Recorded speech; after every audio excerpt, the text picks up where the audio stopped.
Hello, everybody. Good evening from Sydney, and also good morning from London, from Amsterdam, and also very early morning if you tune in from United States. I'm very glad to have our distinguished speaker today to discuss a fundamentally important topic, which is the education of our next generation of private international law students and professionals. So before I start, let me do a brief introduction.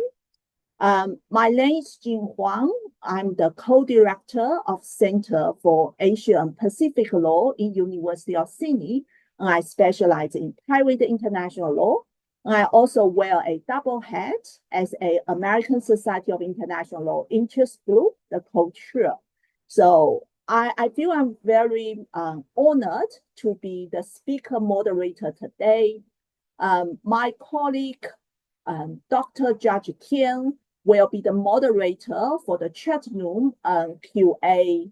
Judge is also the co-chair of American Society of International Law, Private International Law Interest Group. The technician support for today is our Miss Cara Vola. So if you have any technical issues, please feel free to reach out. So now, in the collaboration with the editors, Sandro and Kramer from Astronomers School of Law, and Laura Cara from the University of Wigo, the American Society of International Law, Private Interest Group, and the University of Sydney Law School jointly organized this online book launch. It features contributions from our eminent speakers. It will focus on global insights in teaching private international law. So we are going to divide our 1 hour and 3 minute session into 2 parts. So the first part will be the introduction and presentation from the editors and speakers. And the second part will be a panel discussion on 3 issues that we jointly consider are very relevant and important for private international law. The first issue is comparative law issues in private international law. The second is curriculum design. And the third one is about assessments. So now let me hand over to our distinguished editors, the chief editors for the book. She will discuss the background and the significant impacts of this book. Very important is to introduce our chapter speakers. So let me hand over to Sandro, Professor Sandro Kramer and Professor Laura Cabral and Pinaro. Thank you very much for this kind introduction. Also, good morning, afternoon, or evening, wherever you are, to this seminar on the occasion of launching our book on research methods in private international law, also on behalf of Laura Caballo, my co-editor. We are grateful to the University of Sydney, and in particular to Janet, that you just heard, and the American Society of International Law for also hosting this seminar. It is actually the second seminar. Some of you might have seen the first one 2 weeks ago. We also had a launch event focusing on the different parts of the book. And today I'm very happy that we can zoom in on the educational aspects of private international law that are very important for the development of our field. Let me say a few words about the background of the book, how it came into existence. It is a book that is in the research methods in so this book is part of the handbook of research methods in law that is published by Elgar. And when we were approached, or when I was approached in 2020 as an editor, I found it very interesting, but also challenging. And I couldn't think of a better co-editor than Laura Caballo, with whom I've had a long-standing work relationship. So we sat down to think about the best way to approach this challenging topic. And our idea was to have a combination of more traditional or older debates on methods in private international law, for instance, on the qualification and interaction between private international law and public international law, and of course also comparative law. But also we wanted to include some newer discussions, for instance, on empirical legal studies, law and economics, and also feminism. The book is divided into 3 parts, and the first part is a general part focusing on mostly on regulation. How do legislators regulate it? What sort of methods do we have in private international law? And also, for instance, there's a chapter on interaction with human rights and politics, flexibility and certainty, private regulation. But that is the first part. And then the second part of the book focuses on research methodology topics. So, for instance, comparative law as a method to regulate and also to research private international law, empirical methods, law and economics, the interaction of the development of the European Union debate and regulating private international law, and also private international law and technology, and how technology shapes research and methods in private international law. And then the last part, and that is the focus also of today, is how we can shape the future of private international law, mostly through sort of a wider educational aspects. And we will hear a couple of presentations about that today. Now I'm happy to give the floor pass the floor over to Laura for a short introduction of this last part, focusing on education. Thank you and enjoy the seminar. Thank you so much, dear Sandra. It has been a wonderful experience working with Sandra, but as she was mentioning before, really challenging in order to devise, to think how the book is going to be structured, because private international law is very much about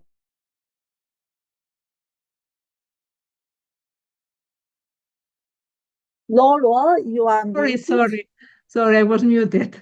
I wanted to say, or was just saying that many thanks to Sandra for this wonderful introduction, and also for these wonderful years, although very challenging, together trying to devise this challenging book. The discussion on the floor has been on the last years about private international law as a global governance tool and the value that it has in managing legal pluralism. So we started discussing about the different approaches we might have. Of course, technique came first. Second, the interaction with other disciplines. And along the way, it came the idea that we needed to focus also on private international law as such, as a research subject, focusing on how to bring that the difficulties inherent to the techniques embedded in private international law to a wider public and to other parts of the world apart from the global north, where private international law has a very strong household, so to say. So that was the origin of the third part of the book, dealing with teaching. And we have been very fortunate having different authors from different parts of the world that were approaching the discipline in a very broad manner, focusing not only on the who is actually creating the rules of private international law, uncovering the subjectivity behind those rules, that we can thank especially to Zaid Rahmani and to Mary Case, because they were applying specific debates on colonialism and feminism to the subject, but from a critical legal theory perspective, but also by to whom we want to address, like Veronica will be discussing later on, along with his co-author Ralph Michels. And then, of course, we wanted to learn about curricula design in different parts of the world, but also about how embedded the subject was in the different continents, so to say. So many thanks to Maria Mercedes Albornoz, to Nuria González, to Okoli and his colleague, and also to Object for addressing from a country perspective, but as you will be learning later on, to also reaching out to many different countries because they are just a part or embedded in the way that is spreading the subject across the continent is something that we need to track down, because in many occasions it's still in its infancy, but we need to further research at that point because it's really critical for the future of the subject matter. We cannot be talking about private international law as a global regulatory tool, while at the same time, well, only one part of the world is discussing private international law matters. We need a wider conversation, and we are very thankful for all the participants in the book. The conversation is not only in this part of the book. For instance, Sandra was mentioning before the chapter of comparative law, and there you will find also a lot of reflection about how to teach the subject matter. Well, and many thanks to ACIL for hosting this webinar, and back to you, Jan. Thank you so much. Thank you so much, Laura. It is indeed our great pleasure to have this very famous panel of speakers. So our first speaker is Professor Veronica Ruiz Bula Ligrum from University of Edinburgh. So Veronica, the floor is yours. My colleague George will put your bio and also your chapter summaries in the chat function. So my dear audience, if you have any questions, please feel free to put a question in the chat function. So Veronica, please. Thank you very much, Jean. And first of all, can everybody hear me well? Excellent. So it's a great pleasure for me. Thank you very much to Laura and Sandra for the opportunity to be part of this wonderful book. Our chapter is called Towards Private International Law for Everyone. And it very much comes from a wider project, actually a project that I presented at some time ago in Sydney Law School. So it's good to be back for this, that originally was called Private International Law for Lay People. So you can see, that it goes very much to the accessibility of private international law to a wider audience, particularly to lawyers, but also to lay persons, but in general to non-private international law experts. And so what we do in the chapter is identify why is that private international law may seem less accessible than other legal disciplines. And in that way, we identify three distorted perceptions in terms of relevance, impenetrability, and indifference. And the three parts of the chapter very much go to demonstrate the opposite: how relevant private international law is, how very much we can work together towards making it more accessible and show it the different way of thinking about law that private international law necessitates. And then we go into the ethical minimums of the discipline. And I think that third part is very much the part I would like to focus more during the presentation today, because I think that is the part that has very much potential for teaching private international law, not only for teaching private international law, but also for what private international law can teach us in terms of skills that are transferable and actually beyond disciplinary boundaries. So I'm going to go through these three parts, focusing more in the second and in the third. Very, very little on the first part, because I think it's something that you're very familiar with already.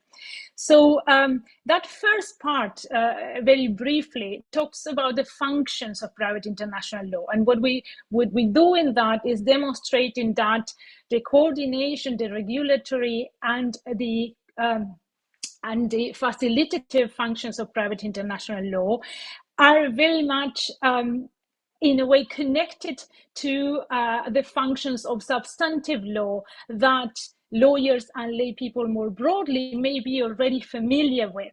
So what we try to do that is in a way presenting these three functions in a way that are more relatable to a wider audience, connecting with how that amplifies in a way the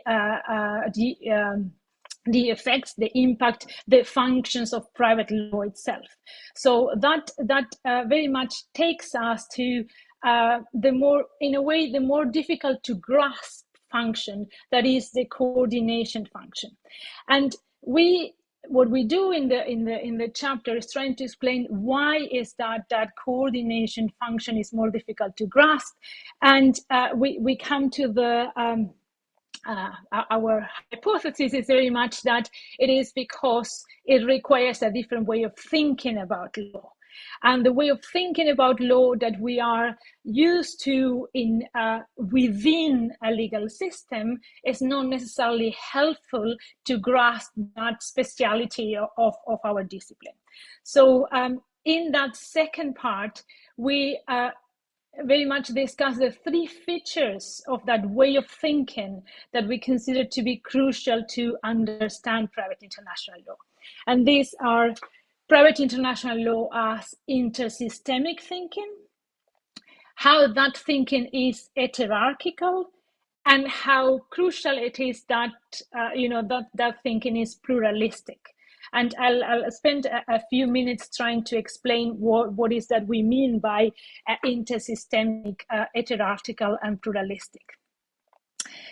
So in what we do in the chapter is trying to show these from the perspective of a judge, because a judge will have to work with private international law and will have to think about her own legal system and other legal systems from a perspective of coming to a resolution of a case. So in a way, that intersystemic thinking, that thinking between legal systems, we explain how the intuitions that all of us who have been trained and studied law in one particular legal system have developed our own way of thinking based on that own system matrix, in a way, right? So that is the kind of intuitions, that is the way of thinking, that is the way of assessing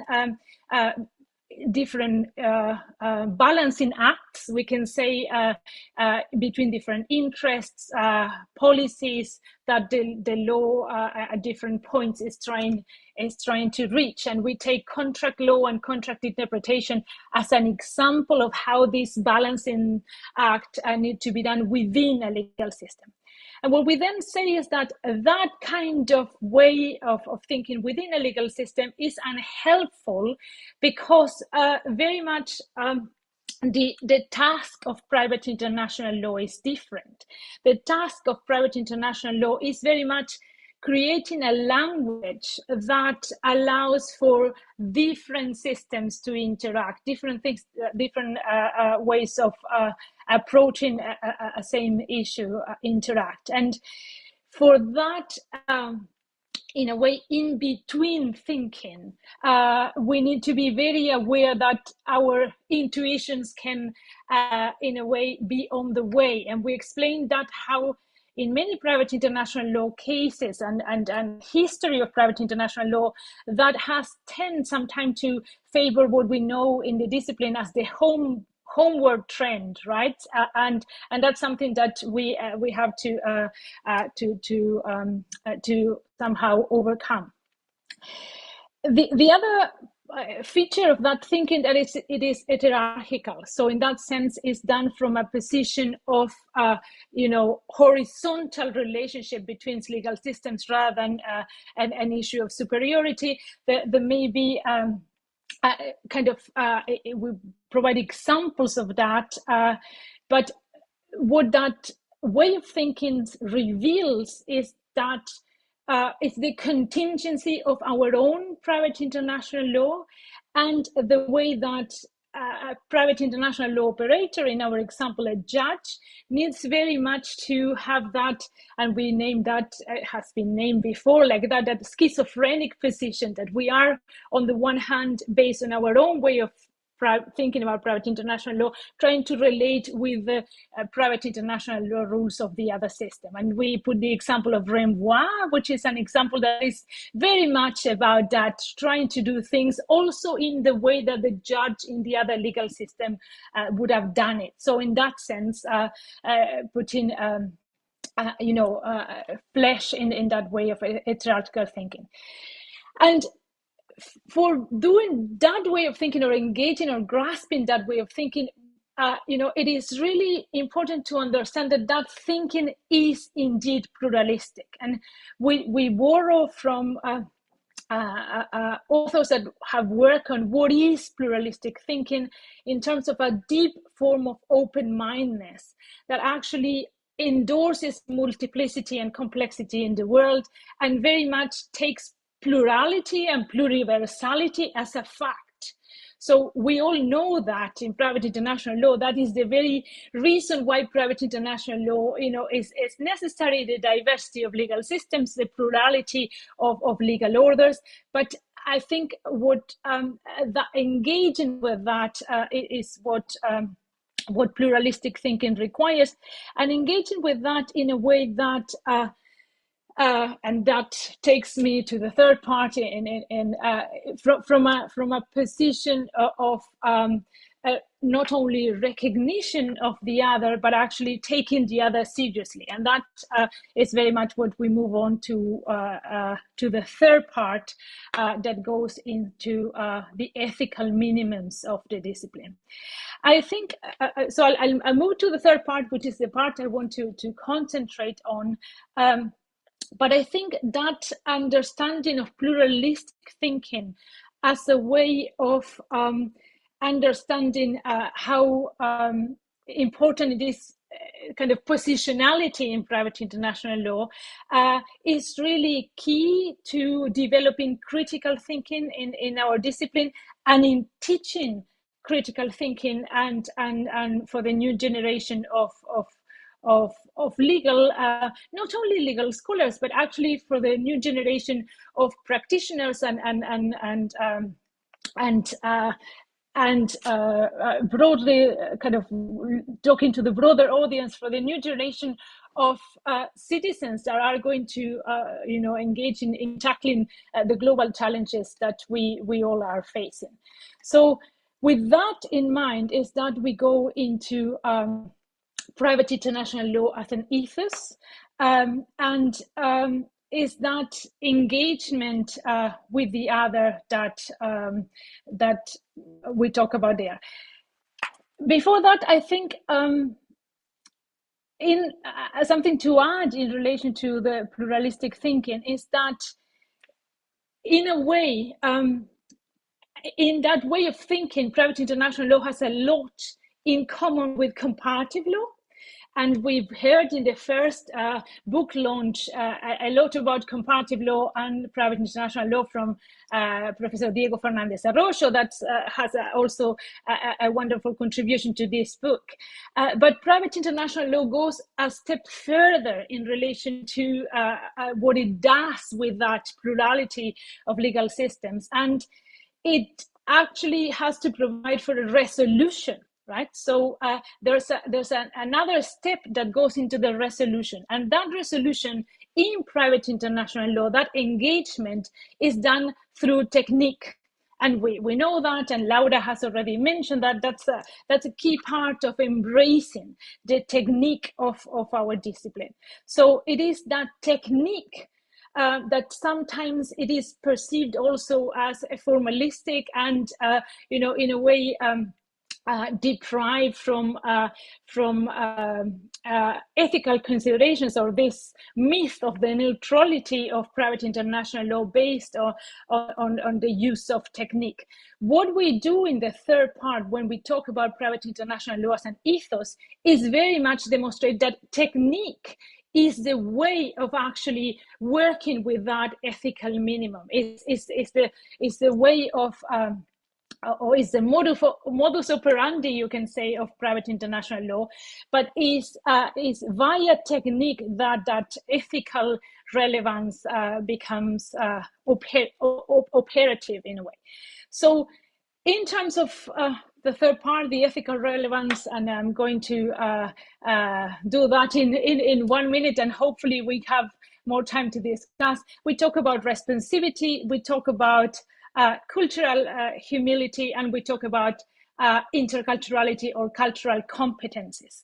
And these are the key issues that private international law can teach, that go beyond the discipline itself. It allows us to kind of understand the world from a position of taking the other seriously, engaging with the other from a position of never from a position of acculturation or in any way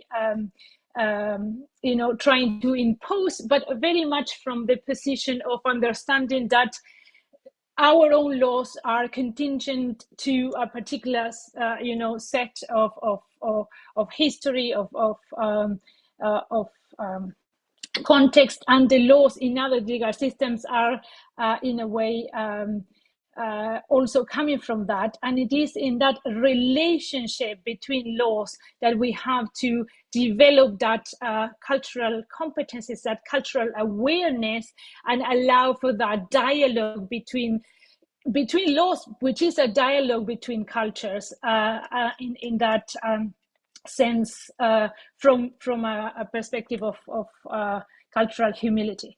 I know that time is up, so I will stop here. I hope we have the opportunity to discuss more about this later. Thank you very much. Thank you so much, Veronica. So I really like what you say.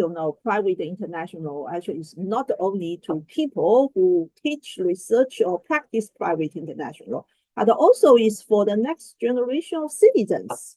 I think we are going to really discuss this issue more in our panel discussion. So our next speaker is Ramani Garimella from South Asia University in India. So Ramani, now the floor is yours. Thank you, Gian, and George and the team from ASIL for this opportunity to speak here. And thank you to my wonderful editors, Sandra and Laura, for giving me this opportunity to allow me to put my thoughts together. I think they were more courageous than me in supporting me, and I think it's their courage that allowed me to actually put this work together. So I have engaged with this subject, teaching this subject in the hinterland of India, where English is not the first language, neither is it a spoken language, for about 15 years now. And the one question that always engages us is, apart from the grades, why should we study this subject? Right? And the answer to that was, if I had to find a very quick answer, I would say that that's where the money is. If you want your pockets to go deeper, you better study this. But that's really not an answer that would address the curiosity. And much of the academia in international law in this country always looked at private international law as a part of domestic law. But that doesn't actually address the issues that private international law tries to address today. Right? Now, India had its private international law moment in 1984 when the Bhopal tragedy happened. But sadly, we gave that a miss. And we were stuck with understanding the structure of the domain in its typical rules that were given out, and the students would just read it and then move on. But that didn't actually address our curiosity on why, or rather did it even, it only furthered our need to find an answer as to why Bhopal did not turn into a private international law question when that is what it should have been. And when we say a private international law question, we were looking at how the corporations needed to address the issue of access to justice. And why is it that international law does not actually have some rule that could clearly define the idea of personality and therefore enable access to justice for the victims? right? So we went back to understanding why international law is actually, at least private international law is seen as a typical domestic law content. Right? This was an argument that was always given to us, where, I mean, India has had significant international law scholarship in the last 50 years, but every scholar worth their name would always say that this is a part of the domestic law. And then also the idea of sovereign space. And this is the space that the states should not will away to international law. So we thought that this was the persistence of a kind of a positivist approach that was covered. So we went back to understanding this public-private distinction, right? But this public-private distinction was approached by many scholars, and what new are we actually trying to bring to the table here? Now, we wanted to contextualize this work in the geography. And then we thought the distinction made much more sound and noise here, because this distinction, we know nothing of the history, an indigenous history of this distinction. We know nothing of it. Rather, this distinction was presented to us as a colonial understanding, a colonial law understanding, that this is what private international law discussed, and that's where our court started following. And very interesting, the way in which India's courts, even to this day, show some kind of an interest to the colonial law. I mean, this was probably a perfect example of imperialism that Anthony Anghie talks about, the imperialism of the law. Because even to this day, you would find India's courts often quoting the British president with no, not even the interpretation rules related to president. They could even borrow from an arbiter, and then whatever paragraphs thought they felt that appealed to that particular case would become a part of the judgment, even ignoring the distinction between ratio and arbiter. Right. So our chapter first began at understanding the public-private distinction and locating it into the positivist approach. Right. So the positivist approaches of international law, universalist and nationalist, and the idea of shifting from international law, from law of nations to international law. And this is where the English people, the English scholars created a lot of value there. Whether you look at Joseph Story or Jeremy Bentham, they successfully tried to create this domain as a part of the domestic law by just calling it international law and not necessarily the law of nations. Right. And if you look at on the continent, you also had similar positivist approaches coming in from the Dutch intergenerational jurist thinkers, Paul and the Voets. Right. So what we see is that this persistence with positivism in every possible way contributed to the idea of how you would categorize this domain. Right? And categorizing it within the domestic law would enable the states to define the boundaries and therefore redraw how they would want justice to be addressed.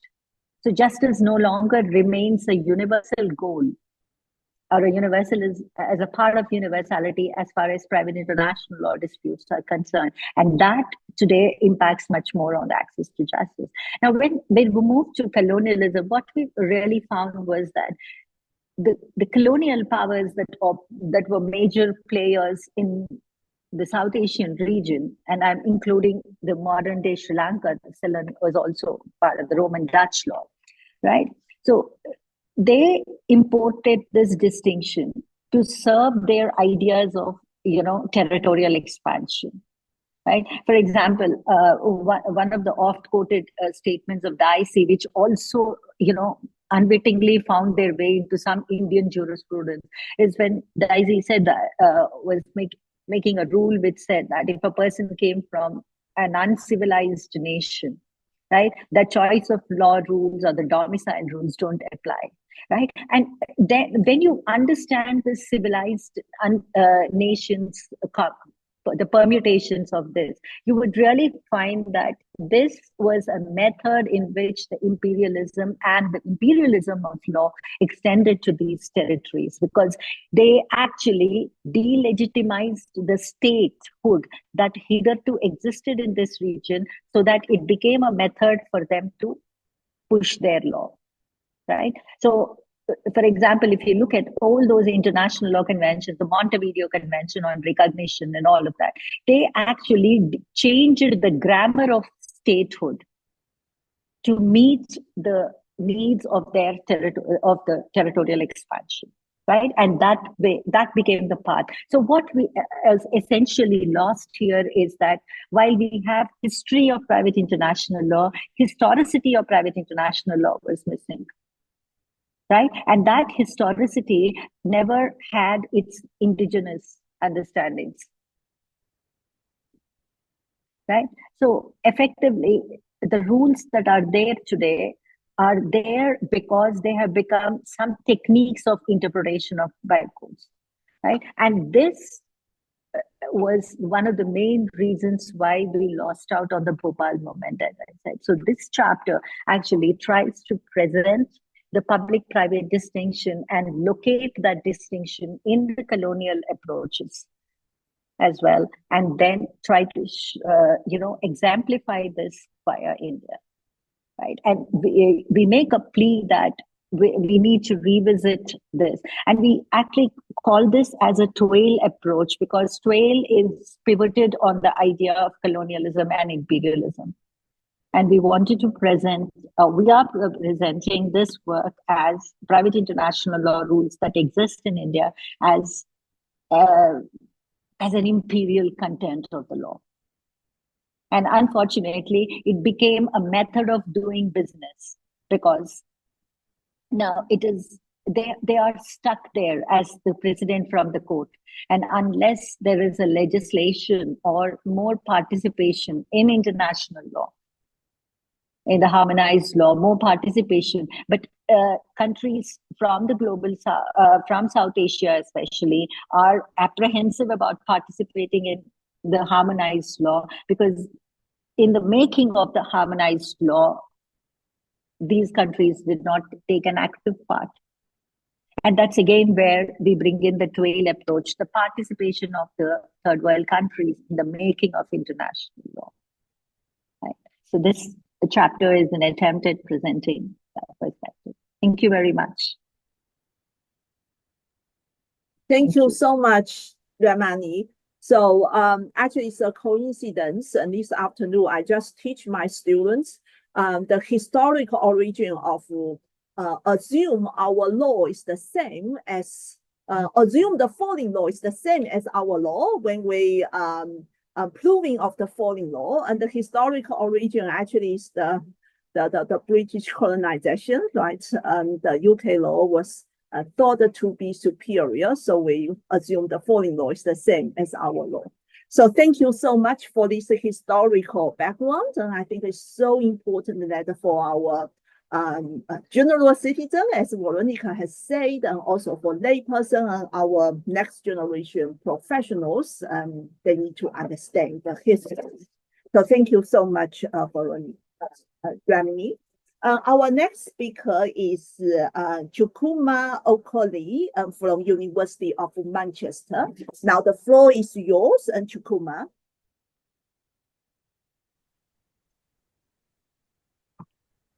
Sorry. Morning, Jean, and thank you for the invite, including Professor Kramer and Laura for the invitation. I'm actually from the University of Birmingham. He's my colleague that's from the University of Manchester, but he's not here today, so I'll be doing the presentation. So the discussion will be on private international law and teaching methodology in Nigerian perspective. So, I mean, it's just a 10 minutes presentation, so I really can't go through everything. But the main theme, which would really be the focus of this discussion, will be on giving private international law a special place in the Nigerian legal education.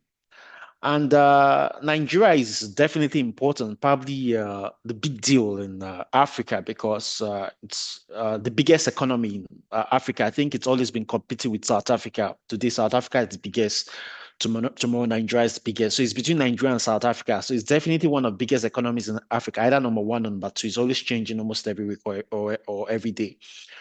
And Nigeria is the most populous Black country in the world.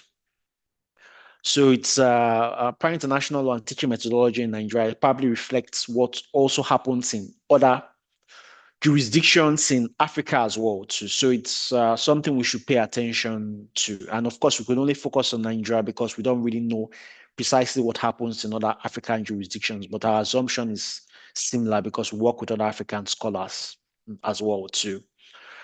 And Nigeria has a common law background, meaning that Nigeria was colonized by the British, gained its independence in 1960 and became a republic in 1963. Now, prior international law is, this discussion is particularly significant, and we thank Laura and Sandra for inviting us to discuss this, because you will discover that in judgments from Nigerian courts, lawyers who plead cases, you will discover that there's a poor engagement with issues of prior international law. And this is not just a view shared by myself and Dr. Yekini, but even one of the judges who wrote the foreword for our book, Justice Abreu, who is now at the Supreme Court in Nigeria, has also expressed views that you find lawyers and judges who sometimes don't really appreciate issues of prior international law. So I'll give you an example. Issues like in interstate matters, because Nigeria is a federation, perhaps that sometimes should have mentioned, just like what you have in the US. You find judges who would say that they can only assume jurisdiction over a matter that occurs within their territorial boundaries, what you call the territorial jurisdiction matter. And of course, that ignores issues of transnational matters, things that occur outside their territory. So again, that tells you the simplistic view some Nigerian judges and lawyers have to matters of private international law. And this actually occurs because of the kind of legal education we have on private international law in Nigeria, because it's the legal education that actually reflects the kind of lawyers you have, the kind of judges that sit on the bench, and even the legislators you have. And when we did the research, we discovered that there's a lack of significance that's given to the subject of private international law in Nigeria. First of all, the subject is not offered in many universities in Nigeria. I mean, we're talking about the number of universities in Nigeria. There are probably more than the number of universities that you have in the UK. Of course, education is a big business in the UK. I probably shouldn't repeat that. But even in Nigeria, you have many universities in Nigeria, very, very big country, 36 states. But prior international law is offered in very few universities, not many universities. If I probably would count them, I'll probably say there won't be more than 20 universities or 15 universities that offer prior international law. And even in universities that offer prior international law, the subject is not compulsory. So you can see that when people graduate, many would probably not have studied the subject of prior international law and won't probably be in best position to engage with it, either as lawyers or judges or legislators. Another problem too is that you find that we have a lack of experts in prior international law, people who have done a PhD in prior international law, specialists in prior international law. So I'll give you, so for example, many of the experts we have in prior international, many of them are based in the UK. Myself, for example, Dr. Yekini, Dr. Pontian Okoli, Dr. Onyoja Mobo, whose main area is international family law, and few others. I mean, at most, we probably have about 10 experts in total.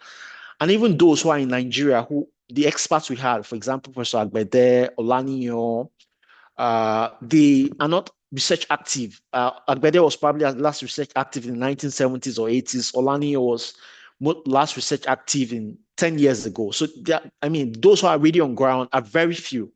And even those who talk about prior international law talk about it more from what you call internal conflict of laws, family law matters that are not really transnational, that's beyond Nigeria.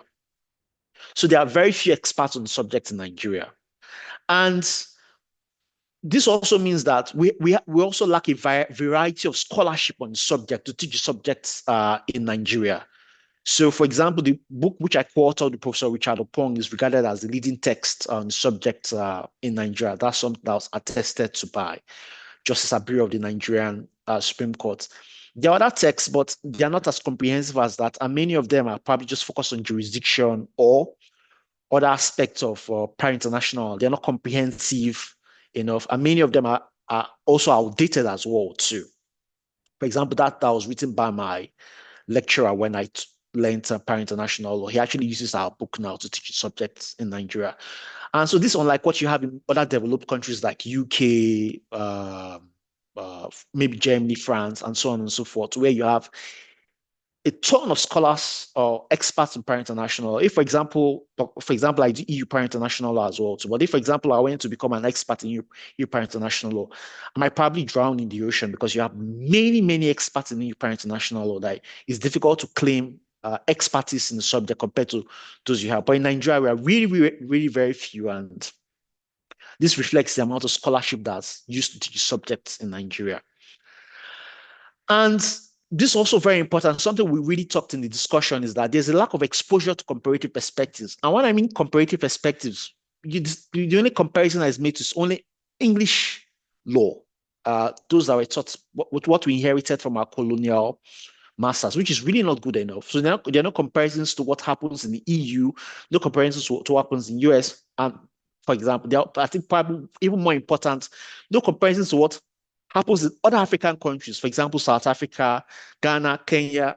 And based on the recent research I've done with some of my colleagues, there are quite a lot of interesting discussions on Para International law in many other African countries.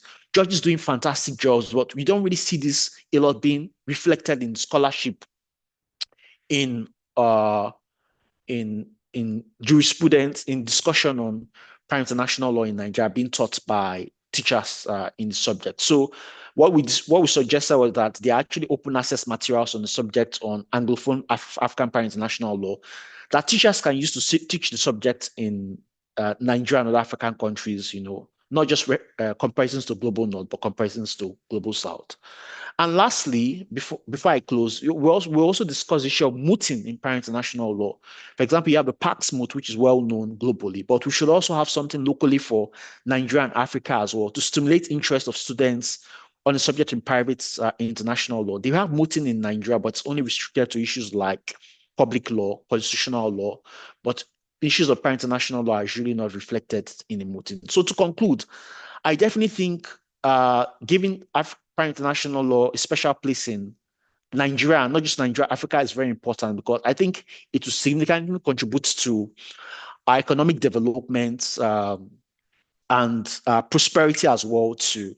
And I think that the basis on which we should approach the subject in Nigeria and Africa is to develop intellectual independence and creativity, not total dependence, not even dependence, even minimal dependence on what we've inherited from the English or those approaches in the global north, but a genuine, independent and creative approach to the subject in Nigeria and comparison with other African countries. Thank you very much. Thank you so much for Chukwuma. I really echo with several issues that you mentioned. You talk about the private international law, whether it should be compulsory. Actually, this go back to Ramani just now mentioned. Actually, when many students ask me why they need to do private international, I say this is your future career. There are so many jobs in the firms. But, it's really ironic. Most of law schools, they do not make a private international law as a compulsory.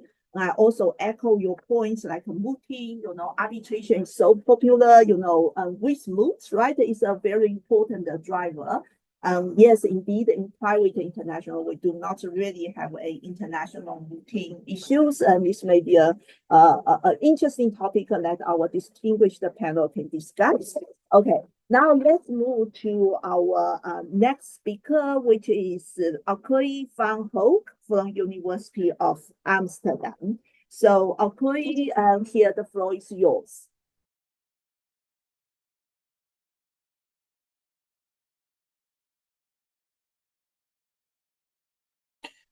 Okay, thank you very much. Do you see my PowerPoint? Okay. Thank you very much for this this invitation. It's been a pleasure to work on the book, and it's a pleasure to be here with all these distinguished scholars. I read their contribution with interest, and I got a lot of information from it, which I might refer to in my view from the Netherlands. So thank you all for your talks and your interesting chapters.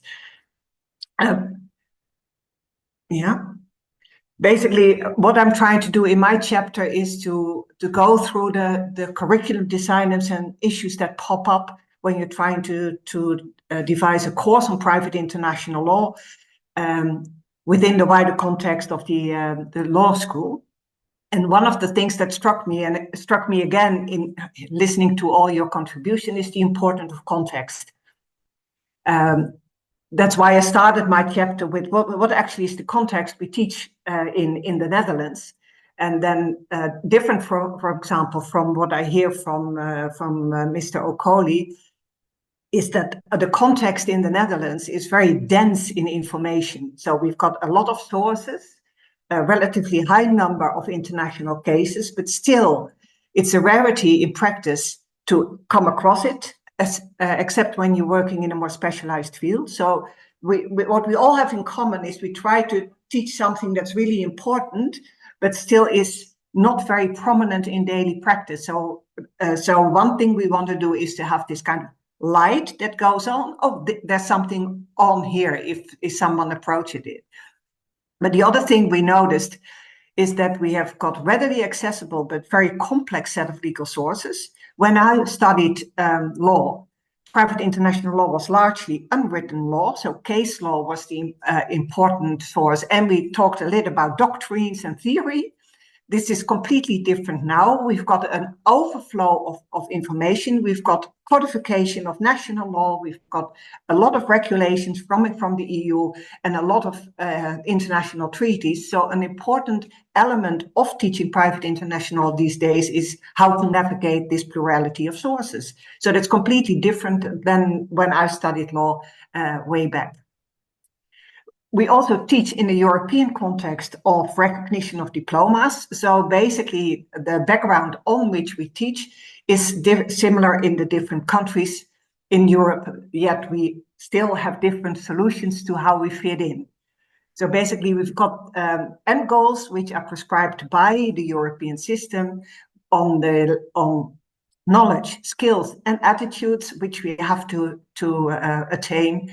And one of the important elements there is that if we teach private international law in the doctoral program, which we usually do, it's required that we reach the higher cognitive level. So it can't just be rote learning and some simple application. It has to be some evaluation and even creation.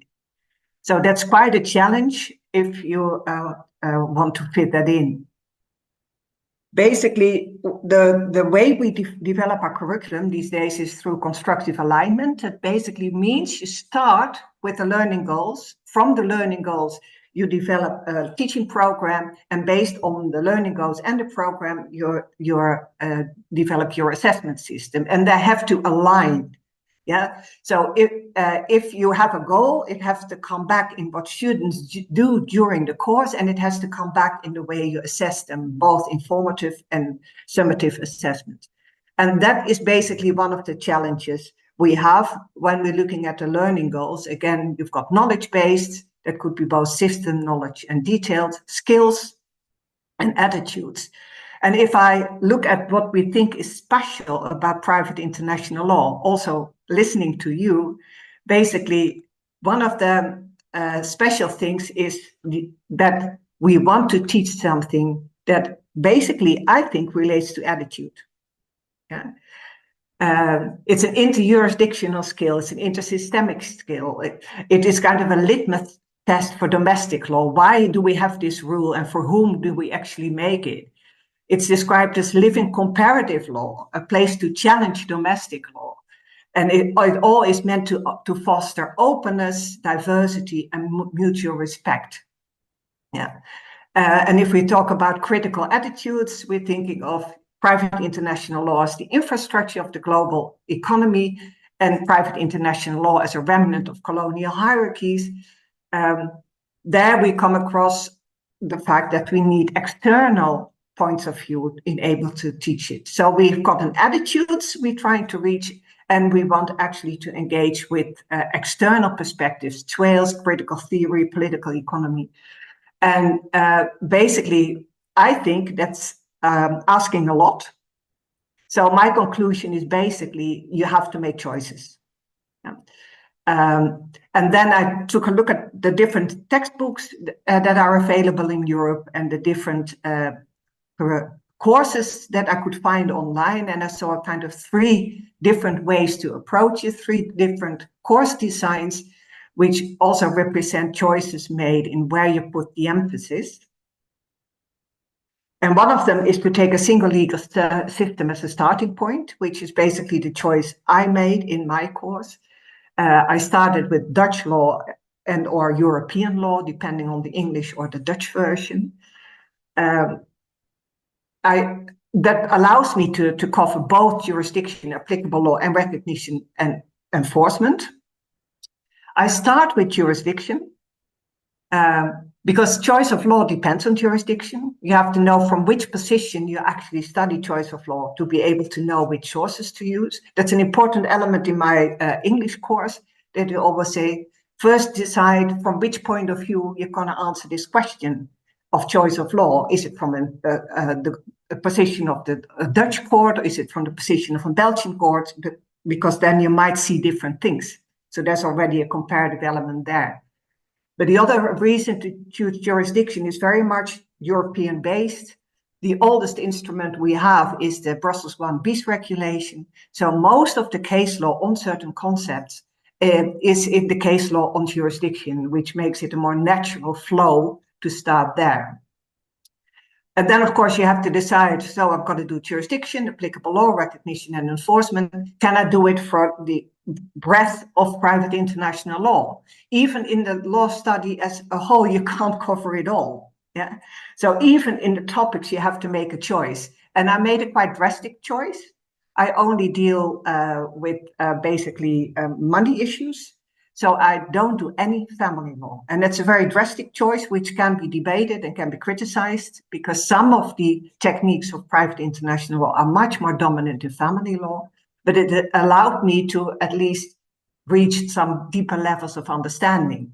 Because if you look at the theory of teaching, in one course with a given number of hours, you have a certain space you can occupy. And you can either spread it wide and reach a superficial level, or you can try to reach some depth, but then you have to narrow down the topic. And one of the things that we struggle with on all topics is, do we dare to be non-comprehensive? Do we dare to leave out certain stuff in order to be able to concentrate on the stuff you are doing and give it some more deeper level of critical thinking, evaluation, etc. So that's one approach. I use different perspectives on purpose. In the Dutch language course, we also have discussion seminars when they are asked to debate on certain issues, where we change perspectives. I heard one of the perspectives being the court, finding the right answer. But we also practice being a lawyer in a conflict, argue a specific case. We sometimes ask them to develop preventive strategies. How can you avoid problems in this case? What can you do as a business partner or a lawyer or for a client? And we sometimes ask them to take the position of the legislator. What could you do if this is what you're trying to reach? What private international law elements do you have to take into account? And sometimes we simply ask them to take a critical theoretical point of view. And I think that's very important, that we don't get stuck in the court perspective, which often happens if you take a case law approach, because then you lose the arguing. Yeah, the court tends to try to find the right answer, where it's also a good practice to see private international law is often a debate with arguments in favor of one or the other solution. So that's basically what I'm doing. So what I'm not doing very much is the comparative approach. You find that, for example, in the book of Guidiberti, who wrote the handbook on comparative private international law. There are advantages to doing that because you've got a wider range of examples to demonstrate the working of certain concepts. You become more aware of the fact that even private international law, not just substantive law, is contingent, is different in different countries. But what I struggle with is more pressure with regard to comprehensiveness, but also one of the things I want students to do is to identify and interpret sources autonomously. And if I look at the book of Cuniberti, you find that all the examples of laws are in the book. And then I start thinking, okay, how do we actually, do you still learn them to identify the sources? Do they still learn that? And how do you actually assess that? So I would be interested if someone does the comparative approach, how they meet that challenge. I'm going to go a bit fast, of course, the choice of topics and jurisdiction. How do you choose them for practical purposes? For example, we study Germany because it's close by and we've got a lot of business, or rather for didactical purposes, there's something interesting and different in that jurisdiction, and that's why we teach it. So all kind of choices, again, to be made. The last one I want to discuss is the critical approach. The inspiration came from the Global Private International Law book, which basically is based on the idea, look at certain issues of private international law and put it next to a critical perspective. It could be TWAIL, it could be feminism, it could be economic, whatever. I think that's a very inspiring way to look at the field. And you see it sometimes, but it's hard to find to what extent it's actually practiced in schools. We've got one course, for example, private law and inequality, in a minor program at the university I work in, where I teach one of the seminars where private international law is one of the topics discussed in a wider discussion on how private law actually sustains or fights inequality in a wider sense.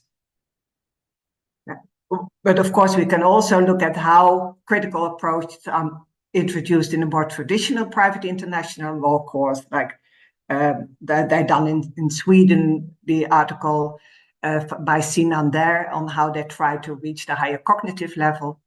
I myself introduced different models of internal market and their effect on private international law. So I made a choice to introduce a specific critical concept and not more. Because then again, if you want to introduce critical concepts, you have to give information. You have to give information on those critical concepts. If I would want to introduce TWAIL concepts, I would feel out of depth, to be honest. I'm not a TWAIL scholar.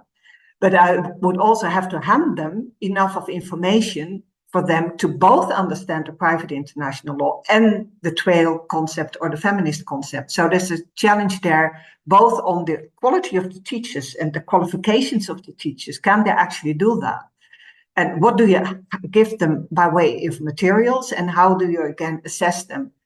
So I'm very, very interested in the critical approach, and I try to introduce critical elements, like I try to introduce comparative elements, but I didn't base the course as such on the critical approach or the comparative approach in order to basically also reach the more basic elements of interpreting or finding sources, which is a challenge in itself, and based on my lack of materials and lack of knowledge on my side, to be honest.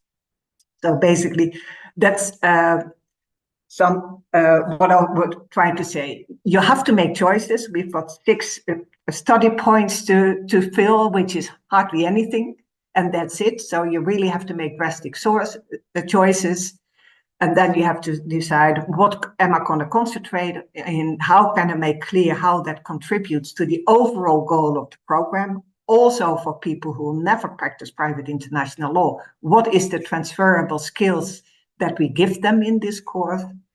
And then I think sources is an important element, because that's something specific to private international law in lot of jurisdiction. The interjurisdictional skill is something we all should give, but how do you actually make it more explicit? Can you make it more explicit, and can you assess it? And what kind of critical angle do you choose? And how can you actually provide a basis for that? And how do we assess it? Yeah, because that's the challenge. We've got 200 something students in our course. And we have got a small staff. So that's the struggle for everyone. Yeah, if you've got large numbers and small staff, what can you do? Yeah, we've got a 3-hour exam. It's going to be a 2-hour exam. So what can you actually test in those 2 hours? So that are the choices we faced with, and they're tough choices. And I think agreeing not to be comprehensive is the first start, because no one is comprehensive. So if we simply acknowledge that our teaching is never comprehensive, so what do we actually trying to reach? Okay, thank you for your attention. Thank you so much, Okoye. I really enjoy your presentation. I feel so comprehensive. You know, you deal with knowledge, skill, and attitudes. Especially many issues actually really happened in my classroom. Like you talk about the practical, you know, consideration. You choose German law. Here in Australia, we discuss a lot about New Zealand. Why? Because it's our neighbor, you know, very similar. And also you talk about 200 students and very small staff. And here in Sydney, we have 300 to 400 students. We have 3 permanent staff, and then we hire a lot of casuals. So indeed, it's a lot of very similar issues. So with Okoye's great presentation of knowledge, skill, and attitudes, let's actually very naturally move to our panel discussion about the hot topics or the common issues in teaching and lecturing, in educating next generation private international professionals. So our first question for the panel is, we talk about the private international law, it's comparative law, and it's domestic law. So the question is, what has been your experience when you presented the development of private international to your students? And do you consider comparative law approach, or do you really only focus on the domestic law issues? I know that Ramani also discussed this issue, so maybe we go to Ramani first, and then we go to other panelists. If you have any questions, our dear audience, please put your question in the chat. I already received one question from Sarah Martin. We are going to go to your question very soon. Okay, so Ramani, what's your comment about the comparative law, foreign law, materials, and private international law in your classroom in India? Yeah, I'm kind of wondering as to how courts actually receive foreign law and the distinction between foreign law and international law. Is there, do they adopt some distinction, or how do they look at this? And I mean, how do they actually indigenize it? Is there a technique to that indigenizing that? Yes. Because that's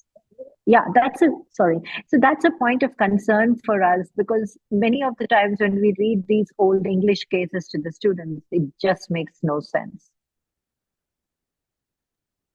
So so as a response, you know, like today, I talk about the applicable law for torts. I started with the English precedent. Veronica should be very familiar with Philip versus Eyre. I talk about English law, and I talk about the Australian case. Now, what's our approach? So Veronica, how about you? Great. Yeah. Well, actually, so I teach private international law in Scotland, and in Scotland, private international law is required to enter the Scottish bar. So whoever wants to be an advocate in Scotland needs to have taken private international law. So in that context, and there again going back to the context, the importance of context for legal practice, it is in that undergraduate course we start from the perspective of the Scottish lawyer and the Scottish context. From there we go on to looking at comparative aspects of it.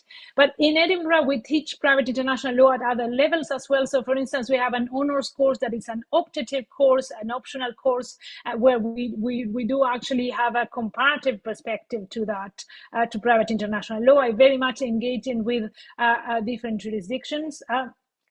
And then at a master's level, we also do a comparative critical approach. So in that sense, I think it really have to go back to what Oke was saying in terms of what is that your learning goals are from the and how is that, you know, in terms of knowledge, skills, and attitudes that you want to put the emphasis. And it may be that you need to do different things at different stages. But what I wanted to use the opportunity for is, I think, how important it is to actually go beyond, I would say, kind of Anglo-Eurocentric approaches, right? So that's very much my Uruguayan sense here. So I'm originally from Uruguay. I'm South American. I taught private international law in Uruguay much earlier than I did in England and then in Scotland. So in that sense, I have the experience of teaching in Uruguay first, then in England, and then in Scotland. And I think some of the things that I was very interested to hear, but when I was hearing from different perspectives, from Chukuma in relation to Nigeria, but also to Ramani in relation to India, is I think we need to build capacity in a way that is context relevant and in a way that is somehow relatable to the needs of these very different places and very different contexts. And at times what we do, and I think I fear that we also do that, we have a lot of influence from English law and Scots law, but also there's an issue of going back to cases that were relevant to a particular time in England. That is not necessarily the context that is relatable to that building capacity and that attitudes that we want to forge in the new generation of citizens or of lawyers and of scholars. So in that sense, I think that the comparative perspective is important for that context contingency input that I think is clear from the conversation today. Thank you. Thank you so much, Veronica. And I think African aspects and also civil law aspects are so important. So let's go for Chukuma.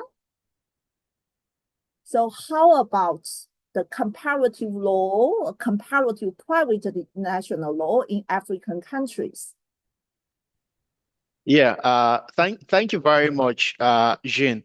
So I think I can speak for Nigeria, but I can also speak for some other African countries as well, because I think I've traveled to some other African countries.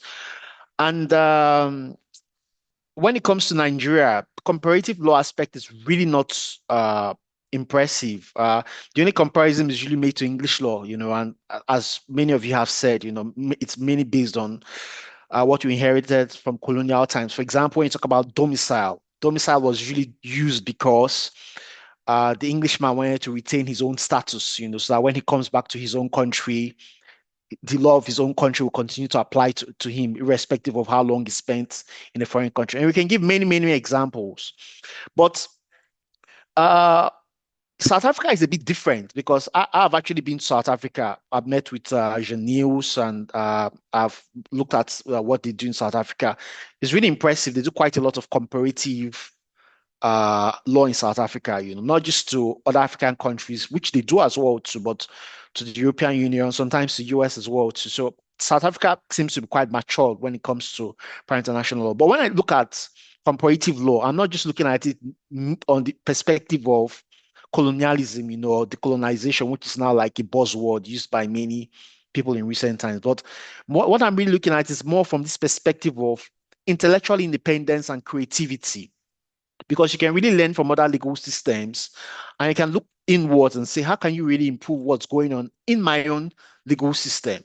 And when we look at comparative law, we're not really necessarily looking at what's going on, for example, which is a superpower of international, what's going on in the EU or the US, but what's also going on in other African countries, where we talk about jurisprudential borrowing, just like what's being done in Asia. We want to look at what's being done in other African countries, what's being done in South Africa, what's been done in Kenya. And for my reading, I'll just cut it short now, because it's really something I'm really, really very passionate about. from my reading of cases in many other African countries, for example, Kenya, not just because many people, when you talk about Africa, I think South Africa is doing a good job. Look at jurisprudence in Kenya, what judges are doing, on the subject, which has not really been written about, which would actually come out in due course. They're really doing a fantastic job on the subject, but no one really talks about it. If you look at judgments from English courts or judgment from Global North, they only refer to judgments from Global North. They never refer to judgments from Global South or African countries, same as many scholars as well, too, but these things are there, So I think there has to be a mutual discussion between those of us in the Global South learning from those in Global North, especially African countries, and those from Global North can also learn from us as well, see what we're also doing in our own countries. I think I'll stop there because I can go on and on. Thank you. Thank you so much, Kukuma. Now let's look at the question from the floor. Actually, here, this question is so relevant to our prepared question. So the question from the floor from Sarah Martin is about the family law. It's about, in my view, is curriculum design of private international law. So do we cover, only cover money issue in Sydney Law School? We have private international A. Yes, you only cover the money issue. And private international B in deal with family law. So the question is, first is about our wonderful book, whether this book has any chapter regarding family law. And the second part of the question is for our panels regarding what's the curriculum, the contents of the curriculum in your classroom. So I think the first question will be for Sandra or Laura, for our editor to answer. And then for second question, we go to our panel. So the first question is whether our book has any chapter on family law.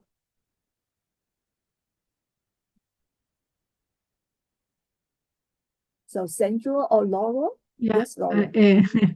Yeah, I thought that Sandra was going to take that one, but yes, of course, we have a chapter, luckily, because we wanted to really to cover very different aspects within the book, but not all of them were possible. But we do have a chapter on a feminist approach to private international law, written by actually a colleague from that part of the world, by Mary Case, that we are very proud of. She was already part of the first webinar, where we first launched the book, and we really invite you to take a look at it because it has very interesting reflections and is actually embedded in this part of the book, on the teaching part of the book.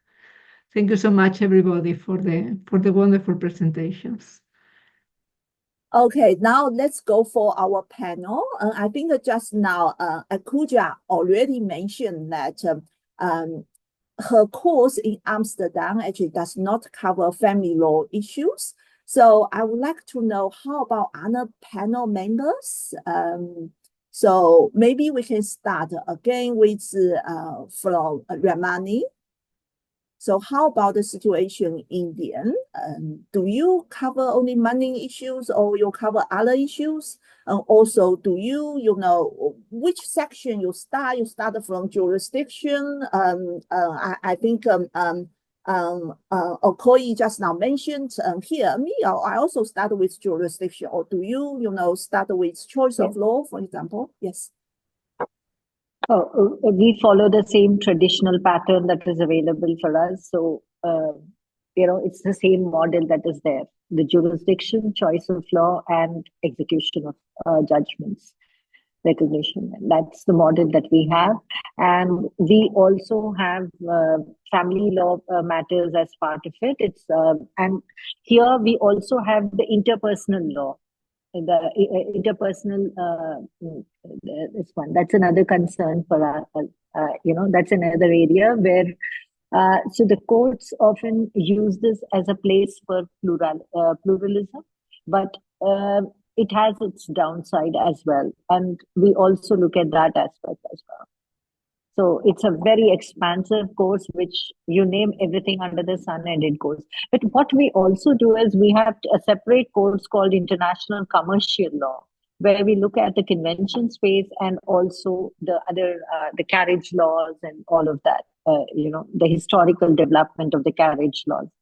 So there's a little bit of history that is read there as far as carriage laws are concerned. Yeah. So we have something like 2 courses. Yeah. Thank you so much, Ramani. I teach private international law in Sydney. We actually have debates regarding whether we actually should start from choice of law and then we go to like jurisdiction and judgment recognition and enforcement. So the reason is probably a English and Australian approach, because one very important issue in jurisdiction is forum non-convenience. Forum non-convenience is a factor is which law should be applied. So if we start with jurisdiction, which is the court approach, you deal with a case, you start with jurisdiction. But when you talk about the forum non-convenience, even when we talk about service outside of jurisdiction, there is an issue about which law to be applied. So students may which law to be applied, and is actually covered in the next section. So, Veronica, how you deal with this issue? What's the sequence in your teaching? Thank you. So yeah, in my teaching, the sequence is the traditional, and we start with jurisdiction. But as I mentioned before, it has a connection with legal practice, and it has that connection with in the undergraduate course we couldn't do it otherwise, because it's the perspective that is necessary for practice. So in that sense, there's no news in the way we currently do it. But I do want to reflect in the issue of perspective that Oki was mentioning before, right? So depending on that perspective that we take, we actually put the emphasis on different things. And if we are saying, and I take from the discussion today, the importance of building capacity also from the perspective of these attitudes that we want to embed, maybe choice of law issues present that, in a way, that way of thinking that I was talking about before, that actually can contribute to developing that attitudes and that transferable skills that we think, private international law can contribute broader, to not only for private international law issues that can present at court. And in that sense, I think in teaching and in learning about choice of law issues, there's a lot to be learned in relation to the ethos of the discipline, that somehow when we start from jurisdiction and put all the emphasis on international civil procedure and on that perspective of the court, we may miss that opportunity. So I think it's always a matter of choices, right? As Oki was saying, in terms of curriculum design. But in the way we currently do it in Scotland, in private international law at undergraduate level, we start from jurisdiction. I take a couple of seconds to say that we currently have a very new program, which is a global law LLB, a 4-year global law LLB, which is a non-qualifying law degree, and I'm in a way reshaping private international law teaching to fit very much to fit the learning outcomes of that program, which is very much transformative and approaching global challenges from a transformative perspective. So in that sense, if we want to achieve a different result in terms of the kind of capacity we want to build in the discipline, we may also want to think about curriculum more critically. Thank you. Thank you so much, Veronica. Now let's go back to Okoye, because many topics that we covered actually all from your presentation. So what's your view about the curriculum development of private international law, mostly from your civil law aspects? Yeah, I think I'll be very brief with that. I think pretty much in Nigeria, although not many universities cover the subject, but for the universities that cover it, I think pretty much everything's covered: civil and commercial, family law. But family law aspects are mainly discussed from this perspective of succession, marriage, But pretty much everything. It's just that it's not really covered in depth, and you can see this very strong English influence. Like I remember very well when I was being taught the subject, you really ask yourself, are you teaching me Nigerian private international law, English private international law? And when my colleague Yekini taught the subject in Lagos, that was something he tried to change, by bringing in comparative perspective. Sorry to mention this topic of comparative law, because that's not the topic of discussion. But for the curriculum, basically, for universities that teach subject in Nigeria, they tend to cover it. But the question is, how in-depth they cover it, and is it really sophisticated enough? I think that's really the main question. So I think I would stop there. Okay, thank you. Now, Yeah. Professor Okoye, just now you mentioned 3 aspects: knowledge, skill, and attitudes. We almost, 3 minutes left. So I think your division, knowledge, skill, attitudes, and private international as interjurisdictional skill is a living comparative law. Those concepts are so beautiful. So if I ask you, if you have like more time in your teaching, you have discretionary power to add context, different assessment, how will you do? What's in your mind an idea, private international law course, of course, in the context as Veronica mentioned? Oh, you are muted? Okay, that's quite a question. If we had all the time in the world, but basically, I think we all would agree that one of the reasons we like our topic and one of the things we think we can contribute is that open-mindedness, is the fact that you're open to other perspectives. So being that attitude, I think it's something we all want to achieve. And that's something, opening up the minds of students is one of the most brilliant things of being a teacher in the first place. So I think that's one thing I've been trying to do in my own small way. But having taught quite a bit, I also see the challenge of assessment. So I've kind of, it might not be the answer you want to hear, but I'm already happy if I manage to open up the space in the brains of students in small ways. So having them debate, having them discuss, just noticing where the concepts are basically neo-colonial, post-colonial in small ways is something which I already find quite satisfying. It would be great if we would be able to embed them more solidly in the programs, but that would mean a lot. That would mean also expanding your own expertise, expanding your staff base, and with our new government cutting 10% to 15% of our budgets, as seems to be the case, that's pipe dreaming. So I'm not very optimistic. I think we have to fight as much as we can to just maintain the openness of academia currently against the tide, which in Europe is not positive. So I think, sorry to be a bit pessimistic, I think fighting for what we have and trying to give space to critical thinking and opening up minds in every small way we can is already a lot at this stage. And ideally, I would have more time for everything that is helping people to think critically. And we did change our curriculum to give more space to that. So I hope that in due course, students will be more critical when they come to my course, and then it will give more space to introduce new ways of being critical within the field of private international law. So I'm hopeful and pessimistic at the same time. Thank you so much. Thank you so much for our great panels. We have wonderful 1 hour and 30 minutes. And we have covered a lot of domains. We started from the book and going beyond the book. We end with pessimistic, also pessimistic view. That's the conflict of law, like private international law. There are a lot of areas can be discussed, like the AI issues, the challenge. And I think those are wonderful topics for the next day. So thank you so much. And here is Jin Huang at the University of Sydney, Australia.